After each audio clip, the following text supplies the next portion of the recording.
Welcome to Classic Car Cave. For most of this week, basically since we finished up with the on the Saturday afternoon with the XK, my wife had a bit of flu, and I took her up to Vienna on the Friday. That was when we picked up the auto electrician, and unfortunately I think she's given me a bit of the flu that she had, and from my understanding now, the last few days Amir and Refka also got a bit of it as well. So for the last week I've basically been half bedridden, half sitting here in my pajamas and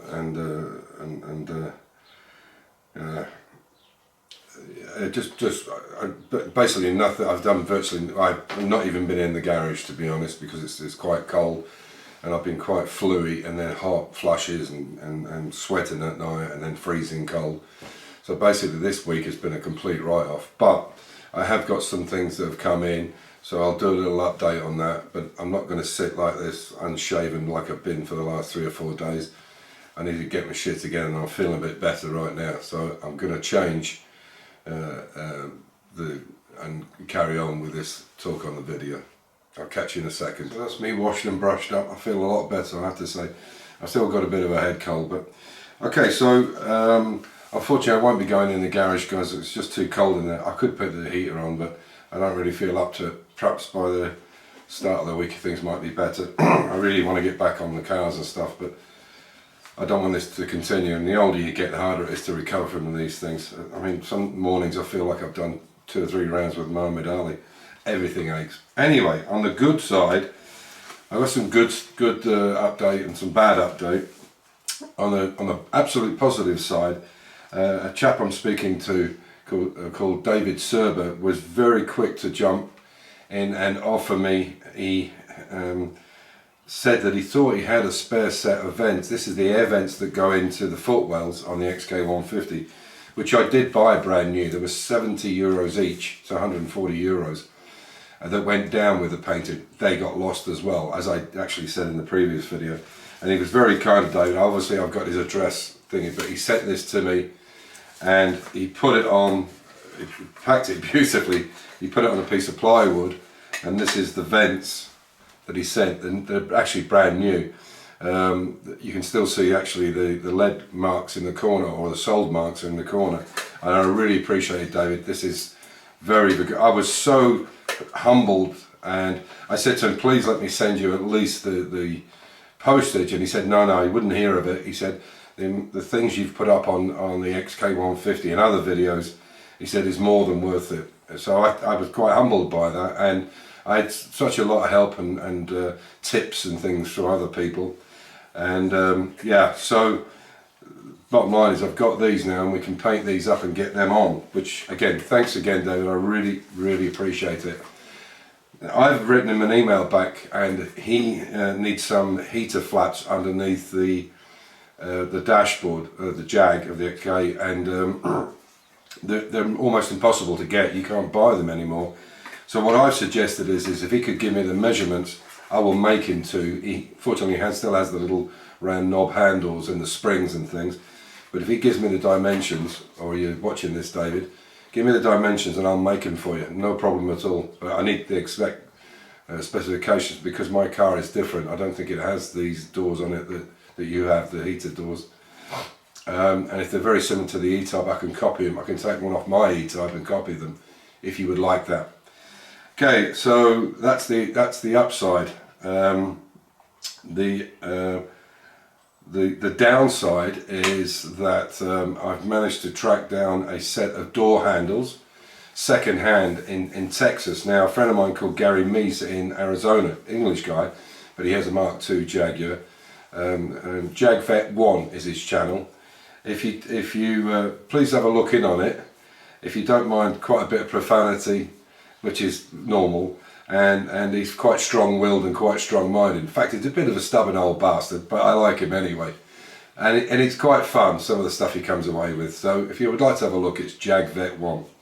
So he put me on to, or a guy, he knew a guy in America that was breaking XKs, and eventually put me through to a guy, which he didn't know directly, but he put me through to a guy in Texas who had a set.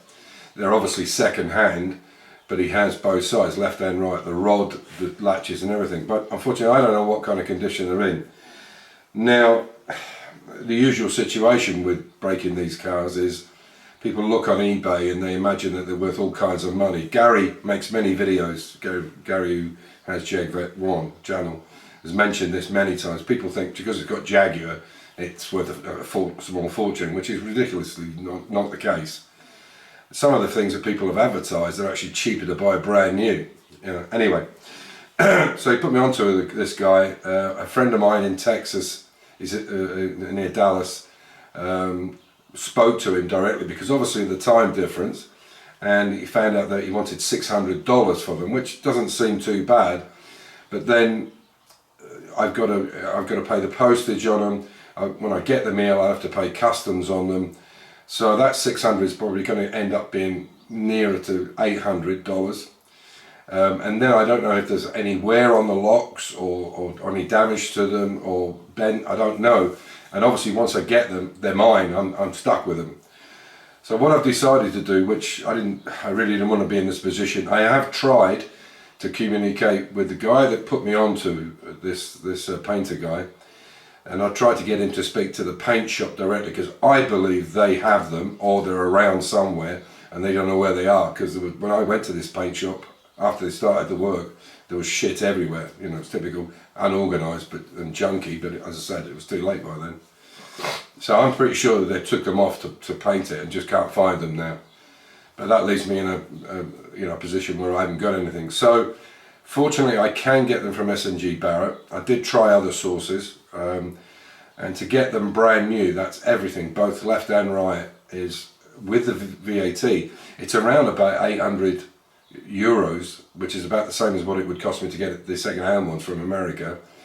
Plus I've got to pay the VAT, which is another 180, so they come up to just over 1,000 euros, just over, which is fucking annoying because it's 1,000 euros I didn't need to spend because we already did the work on the original ones. Anyway. So that's the downside of it, but I need them. I mean, what can I do? I'm kind of stuck between a rock and a hard place, and I don't really have any choice. So that's the situation with that, I'm afraid. Okay, so I think you can see that crack in there. Maybe I'll go against the green. There you can see it a bit better. So I'm going down to Mercedes now, and we're going to replace it. I'll let you know what the cost is, which will be horrific, I have no doubt, knowing Mercedes. There you go.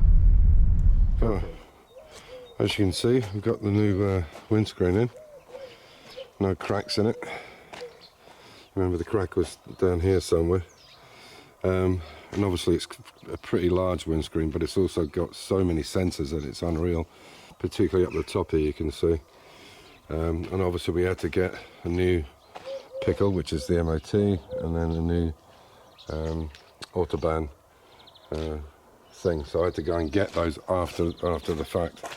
So what I'll do now is I'll show you exactly what that cost. Well, this is the bill. It came from Himmler, which is a Mercedes dealer near us, and they obviously got a glass company in to do it. But there is the final amount. You can see that 1,694.60 for a windscreen, which I think is unbelievably high, ridiculously high. I'm pretty sure you could buy a second-hand runaround for that kind of money. And that's what it came to. Well, this is the headlamp kit for the XKs, and you can see there that they're exactly the same. The bayonet is exactly the same on them. How they actually work, I don't know. Quite weird and wonderful looking things. But anyway, that's them. Look very nice. This is the rear light kit. You can see all these different things. They go into the bolt holders and then they're connected.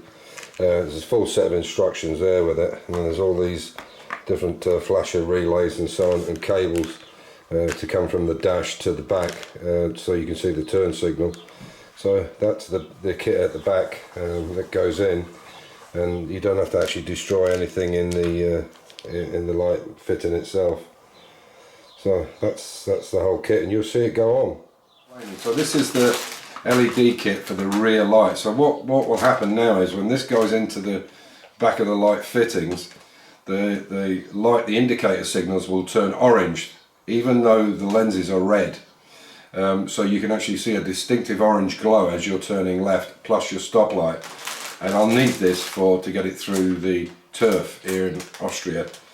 What if I didn't do that? They would insist on some kind of extra lighting on the bumpers, which would look awful, and so this is the alternative to it. Great idea, especially for you in Europe, because they wouldn't expect to see a red turn signal and no stoplight, because there is only one bulb holder in them, unless they've got a double element. I don't know, I'll have to look.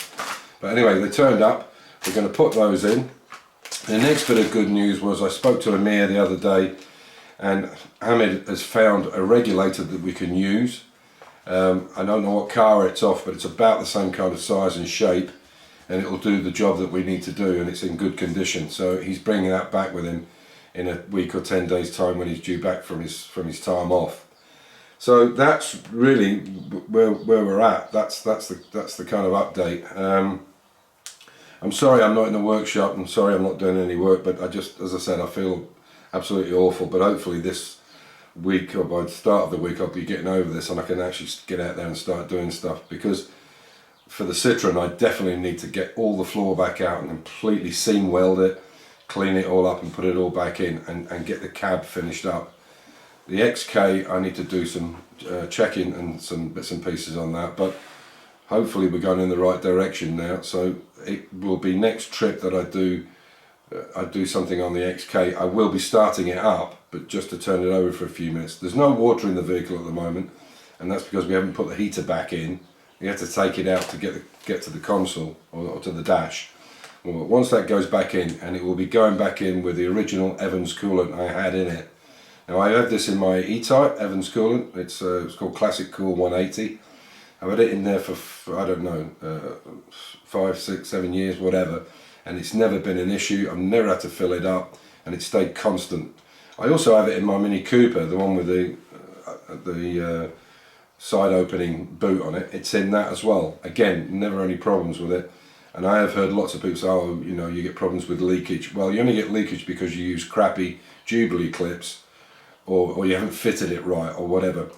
And the great thing about Evans is because the pressure drop is so massive, which is a killer for any car, but particularly for classic cars, because after, you know, a few heat cycles, you can hardly move. The hose is solid even when it's cold. Whereas my E-Type, the hoses are as good internally and externally as they were the day I put them on, and that's at least 7 or 8 years ago. You couldn't get that from water and overheating and pressure.